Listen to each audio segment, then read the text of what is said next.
Police commissioner Shri सूरत शहर, अधिक police commissioner Shri सूरत शहर और नायब police commissioner Shri crime branch Surat शहर की सूचना के अनुसार सूरत सिटी के नागरिकों की साइबर क्राइम से और फाइनेंशियल फ्रॉड से सुरक्षा करने के लिए सूचना दी गई थी। और अगर किसी के साथ ऐसा फ्रॉड हुआ है तो उस आरोपियों को ढूंढ निकालने के लिए और क्राइम रजिस्टर करने के लिए जो सूचना दी गई थी उसके अंतर्गत साइबर क्राइम पुलिस स्टेशन सूरत सिटी के अंदर एक एफआईआर लॉन्च की गई थी, जिसमें फरियादी राजकुमार परमार ने साइबर क्राइम पुलिस स्टेशन के अंदर फरियाद दी थी। उन्होंने फेसबुक अकाउंट पे एक शैलेंद्र नाथ अघोरी नाम का अकाउंट था, जिसपे लिखा गया था कि अपनी सारी समस्याओं का समाधान तांत्रिक विधि से कीजिए। फरियादी श्री ने उनका संपर्क किया और व्हाट्सएप से शैलेंद्र अघोरी, जिनका असली नाम मुनीश भार्गव है, उनका संपर्क उन्होंने किया। शैलेंद्र नाथ अघोरी यानी मुनीश भार्गव ने फरियादी को फिसलाकर उनको बहकाकर उनसे 7 से 8 महीनों के समय में तांत्रिक विधि हवन वगैरह करने की आड़ में 15,51,510 रुपये ऑनलाइन ट्रांजैक्शन से उनके पास से ले लिए और बार बार कई तरह की विधियां बताई। और एक बार यहाँ सूरत में आके उन्होंने और उनके साथ उनका जो सागरी थे मनोज भार्गव, उन दोनों ने यहाँ सूरत सिटी में आके फरियादी के घर पे एक फेक तांत्रिक विधि वगैरह करके घर में हाथ चालाकी से खड्डे में सोना और कुछ हड्डियां वगैरह रख के फरियादी को बहुत ही डराया कि आपके घर में दुष्ट आत्माओं का वास है और बहुत सारा सोना है, अगर आप शांति चाहते हो तो आपको ज्यादा हवन वगैरह करवाना पड़ेगा। और ऐसे फरियादी के साथ साइबर क्राइम के फ्रॉड करके टोटल 15,51,510 रुपये, जिसमें एक सोने की चेन भी शामिल है,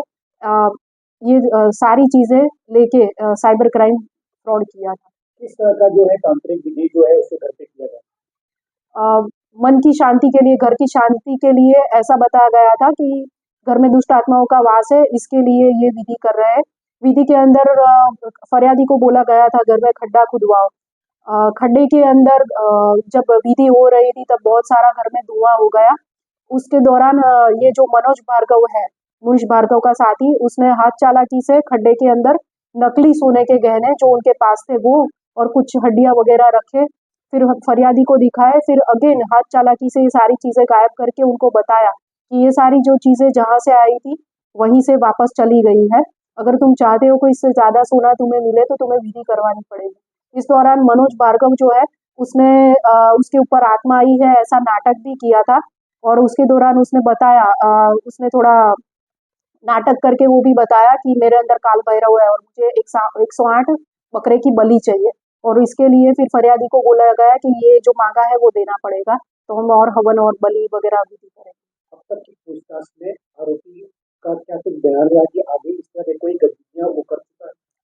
आरोपी ने बताया है अभी तक उसके खिलाफ हमें पता नहीं है कि किसी भी पुलिस स्टेशन में कोई एफआईआर रजिस्टर्ड हुई हो या एनसीसीआरपी पोर्टल पे उसका नंबर वगैरह कुछ रिपोर्ट हुआ, ऐसा नहीं है। बट आरोपी का इंट्रोगेशन में उसने बताया है कि हाँ ये उसका काम ही है, वो पूजा हवन वगैरह फेसबुक के माध्यम से और जो भी मिलते हैं उस माध्यम से वो यही कामगिरी करता है और उसके बदले में ऑनलाइन ट्रांजैक्शन से पैसे लेता है। बट इतनी बड़ी अमाउंट अभी तक उसने किसी से नहीं ली है, बट 1,000, 2,000, 5,000, 10,000 तक ऐसे सबको वो भरमा के विधि करेंगे, यहाँ विधि कर दी, इतने रुपये दे दो तुम्हें शांति हो जाएगी, ऐसे उसने काफी 100 से ज्यादा लोगों के साथ चिटिंग की। नहीं, सूरत पहला है। सूरत के अलावा अभी तक के इंट्रोगेशन में नहीं खुला है, बट उसका जो फेसबुक आईडी है उसके हिसाब से वो काफी सारे लोगों के देश के अंदर संपर्क में था और उस हिसाब से, और उसने अपना जो बताया था फेसबुक आईडी में उसने बताया कि बिलोंग्स टू उज्जैन। सो लोग महाकाल मंदिर और जो है वहाँ, तो उनको सबको लगता है कि वो वहाँ का भक्त और वहीं का पुजारी है। उस हिसाब से काफी लोगों ने हम मानते हैं कि उसके साथ ये ट्रांजैक्शन वगैरह